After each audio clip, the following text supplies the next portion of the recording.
que hemos hecho de los 10 retos de la UJC tras el 12 Congreso, que hemos ido por los colectivos y tal.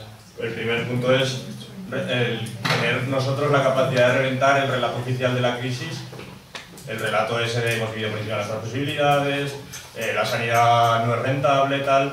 Por eso, lo que decíamos, que no nos podemos quedar solo en sí, necesitamos la sanidad porque es buena para que todo el mundo tenga sanidad, sino de hacer el análisis de economía política, el análisis de clase, el que hemos estado haciendo hoy y el que tenemos que profundizar nosotros en nuestra casa con nuestros materiales, y saber rebatir a la gente, no diciendo únicamente sí, necesitamos la sanidad porque si me pongo malo me van a curar, sino todo lo que hemos hablado aquí, también en un lenguaje que pueda entender, yo creo que el lenguaje que hemos hablado hoy lo puede entender cualquiera, ser capaces de darle el contenido de clase y el contenido revolucionario que le tenemos que dar, no quedarnos meramente en la protesta de eso, lo que estamos hablando. Y nada, tenía más cosas que decir, pero es un poco paja de historiador. Bueno, es que es aprovechando que ha salido el tema de los leaks y era ver cuál es la opinión de Alberto Cubero y enlazándolo con el tema de la economía política, porque está bastante en boga con el tema de Ucrania y el trabajo que está haciendo Rusia, ¿no? De que si realmente sí que son obsesionados, pero es que realmente son potencias de antiimperialismo yanqui, pero hasta qué punto frenar el imperialismo yanqui le sirve a la clase trabajadora. No sé si me estoy explicando, que son potencias capitalistas, no dejan de ser. Vale, Jorge Sanz.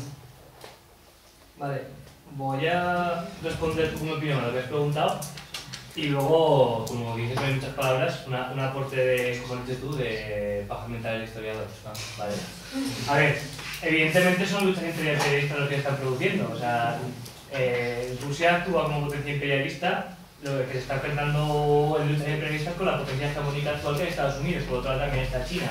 O sea, hay varias, ¿vale? Como lo que se dice, yo creo que es que se está yendo un poco, o se está tendiendo, no sé si al final se llegará a un mundo multipolar. ¿Beneficia eso o no a la clase trabajadora? A ver, yo creo que en general no, porque toda lucha imperialista al final siempre pierde la clase trabajadora, pero en momentos concretos, quizá momentos muy puntuales, pueden beneficiar en algunos aspectos. Por ejemplo, cuando se habla del colonialismo chino, cómo está acaparando muchas zonas, cómo está incluso quitando poder en zonas coloniales la empresa de Estados Unidos y de Europa, lo está haciendo en base de ofrecer mejores condiciones a los gobiernos y a la gente de allí. No lo hace por buena voluntad, no lo hace simplemente porque es su manera de competir, porque quizá mediante un enfrentamiento militar no podría, pero en estos aspectos lo está haciendo. Entonces, momentáneamente, quizá esa población puede ser un poquito mejor que el otro, pero a la larga la lucha imperialista siempre lleva a perjuicio, o sea, a empeorar las condiciones de la clase trabajadora. Eso por un lado, mi opinión. Y luego, cuando hemos hablado de lo del keynesianismo, del New Deal, de cómo cada vez creo que hay que diferenciar un poco, ¿vale? Porque sí se basa evidentemente en convertir a productores en en consumidores, es decir, en asegurarse un consumo, ¿vale? Para que tener en cuenta dos cosas.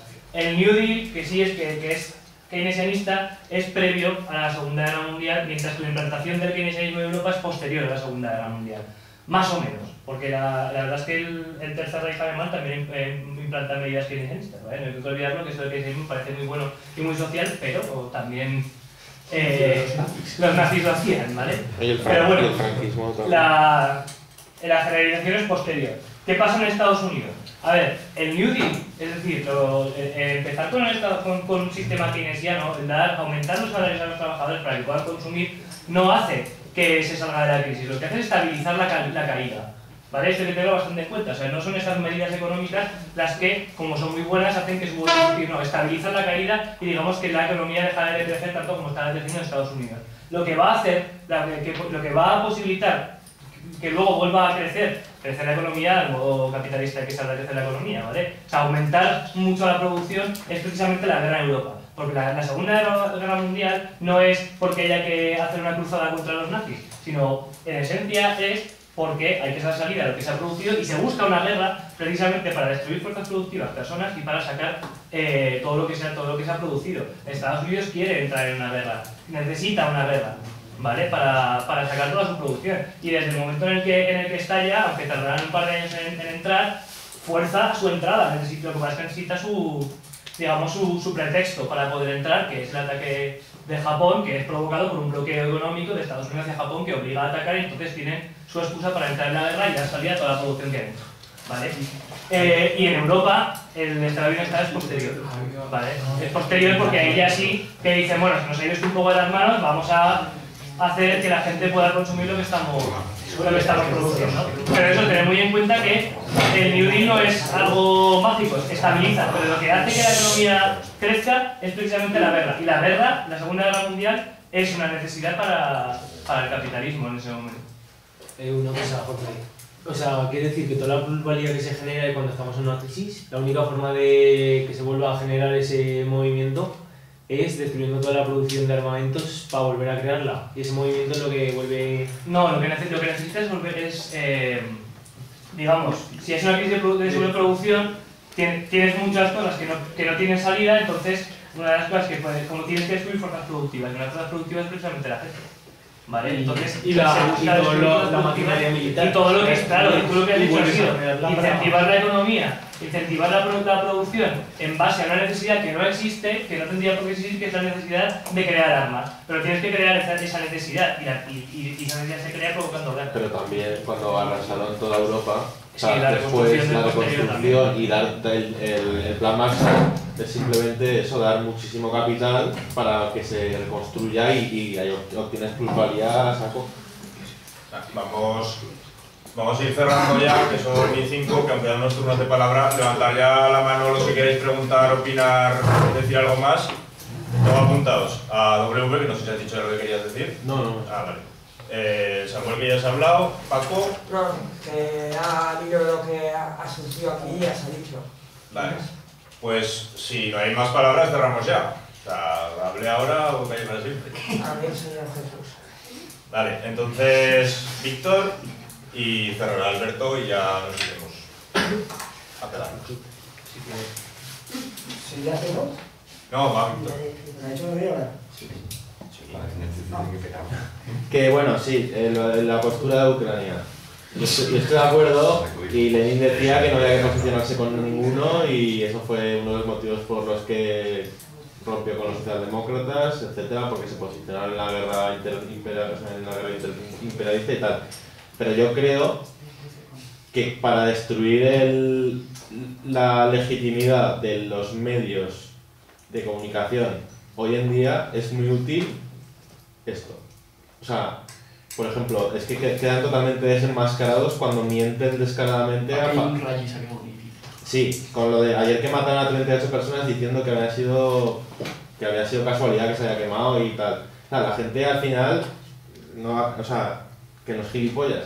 Y no es posicionarse con Putin o tal, es simplemente desenmascararles. Y es que además la mayor dominación que hay hoy en día es la ideológica, es la de los medios de comunicación.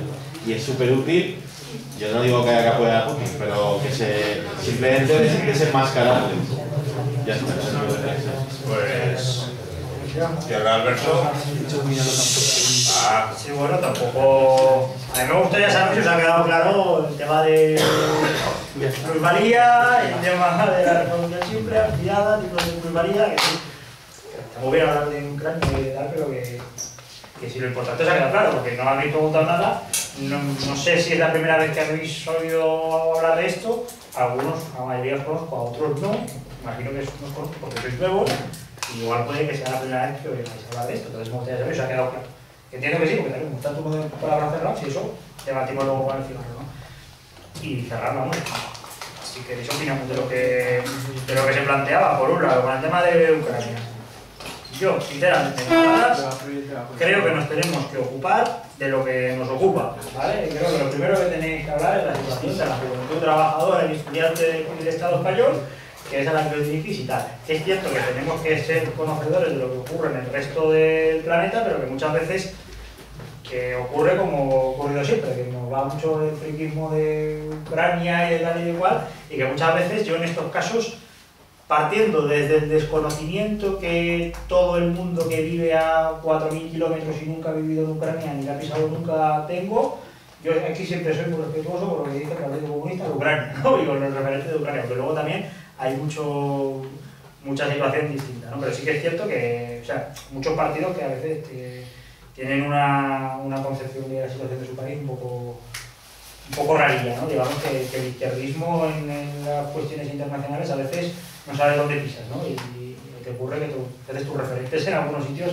tienen posiciones o muy socialdemócratas o muy izquierdistas, ¿no? Pero yo creo que el caso ucraniano es un caso de conflicto interimperialista entre el bloque ruso y el bloque europeo estadounidense, fundamentalmente cuando digo europeo es alemán, ¿vale? Por una serie de recursos naturales, como fundamentalmente es el gas, ¿vale? Y los minerales que existen en Ucrania, en algunas partes de Ucrania. Por eso también la partición de algunas partes de Ucrania, ¿vale? El conflicto fundamental es este, partiendo también de que la Unión Soviética ya no existe. Rusia, la Unión Soviética, la Unión Soviética, ¿vale? Entonces, no hay un posicionamiento de situación internacionalista por parte de uno de esos dos bloques, como en el caso de la Unión Soviética, cuando apoyaba conflictos en la descolonización y tal, ¿no? O sea, ni Ucrania es Angola, ni Rusia es la Unión Soviética. Entonces, es un conflicto de potencias imperialistas. Lo que pasa es que ahí se une toda una simbología surgida en torno a la Segunda Guerra Mundial, de que parece que los ucranianos son el ejército rojo y la OTAN es la Alemania nazi por la nueva Merkel-Hitler. Está muy bien, y eso, la Segunda Guerra Mundial supuso sobre todo un pozo en la población rusa y en la población de Ucrania, porque Ucrania sufrió también lo que sufrió durante la Segunda Guerra Mundial, y por eso vemos muchas veces las banderitas de San Jorge y tal igual, pero que esa simbología no nos vamos a olvidar que es un conflicto interimperialista entre dos potencias, que es Rusia y que es Europa y fundamentalmente Alemania y los Estados Unidos por los recursos naturales del gas y los minerales. A partir de ahí, papel de los conflictos internacionales en las contradicciones interimperialistas, Lenin, aprovechar las contradicciones de las potencias imperialistas para generar procesos revolucionarios, para el empoderamiento de la gente, el empoderamiento del pueblo ruso y de la clase trabajadora rusa. ¿Vale? Y ese trabajo, podemos recordar, lo hace el Partido Comunista Ucraniano, no lo hacemos nosotros desde aquí. Si que desde aquí podemos jugar el papel de desmentir lo que ocurre, ¿vale? Pero eso que ocurre, esas mentiras mediáticas de dominación ideológica que ocurren aquí, ocurren en Russia Today. O sea, cuando vemos hablar Russia Today de conflictos internacionales, es lo que ocurre aquí, pero el imperialismo ruso, ¿no? Entonces, aquí nosotros podemos jugar ese papel.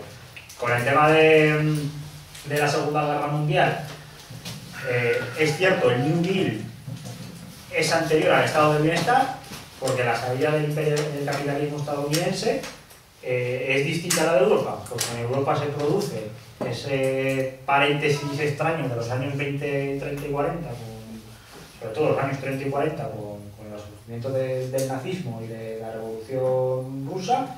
Digamos que el capitalismo se le va de las manos y empieza a generar las contradicciones supuestamente revolucionarias, y algunos las aprovechan y otros no las aprovechan en Alemania y en Italia, sobre lo que surge. A ver, también el nazismo tenemos que hacer autocrítica de que es el surgimiento gracias a que las organizaciones obreras no es que fueran débiles, sino que ideológicamente fueron débiles, eran débiles numéricamente, el Partido Comunista Alemán o el Partido Socialista Italiano, después fue el Vichy, eran potentes, pero hicieron análisis equivocados. De ahí también viene el infantilismo, la obra de Lenin de izquierda del comunismo, donde analiza que el Partido Comunista o la Liga Espartaquista en aquella época pues se equivocó muchas veces por el tema del socialfascismo y el análisis que hacía de la situación de la lucha de clases en Alemania, ¿no? Surge todo eso y por lo tanto el capitalismo actúa diferente en Europa que los Estados Unidos. Los Estados Unidos empiezan a implementar esa desaceleración de la crisis, mientras que en Europa la plantea más tarde, ¿no? Porque digamos que el capitalismo no es capaz de actuar ante esos conflictos, ¿no? Digamos que vive una época loca donde está un poco a la luz de procesos revolucionarios, ¿no? Pero sí que es cierto que el nazismo y la España franquista fueron los más desarrollistas y los más garantes del estado de bienestar, ¿no? Y muchas veces los de Balaguer lo recuerdan, ¿no? Que la sanidad pública y tal y cual fue generada por Franco, ¿no? El sistema social de pensiones y todas muchas cosas fueron generadas por el nazismo y por el nazismo. Fueron capaces de comprender también que la evolución del sistema capitalista, la necesidad de garantizar unas condiciones de vida dignas para a partir de ahí poder meter la ideología del nazismo y del fascismo en la población. Pero también ahí Estados Unidos es muy inteligente. Entra tarde en la guerra, como muchas veces se utiliza eso de entrar tarde en la guerra por un objetivo, y es que la guerra no se produce en tu territorio. Cuando tú entras tarde en la guerra, ya están abiertos los frentes de guerra y la guerra se produce en otros países, ¿vale? Y por lo tanto, tus medios de producción y tu población no es la que se va al garete y se excluye. Y por lo tanto, cuando acabe esa guerra, tú partes de una posición de ventaja porque tienes tus medios de producción y tus trabajadores a punto para producir lo que necesites. ¿Vale? Por eso fue Estados Unidos lo que dio el plan Marshall a Europa. Porque fue capaz de calcular, esto se van a dar de hostias, se van a cargar toda Europa y luego voy a venir yo que va a estar en condiciones, con medios de producción y trabajadores dispuestos a darles el plan Marshall. Eso es lo que vino a ser el plan Marshall, la capacidad de poder adelantarse a las necesidades objetivas que va a tener otro territorio a la hora de producir. Por lo tanto, es cierto que fue distinto también por esa condición, ¿no? Por la condición de poder adelantarse a la guerra y a la necesidad de reconstruir Europa. Y, claro. Pues nada.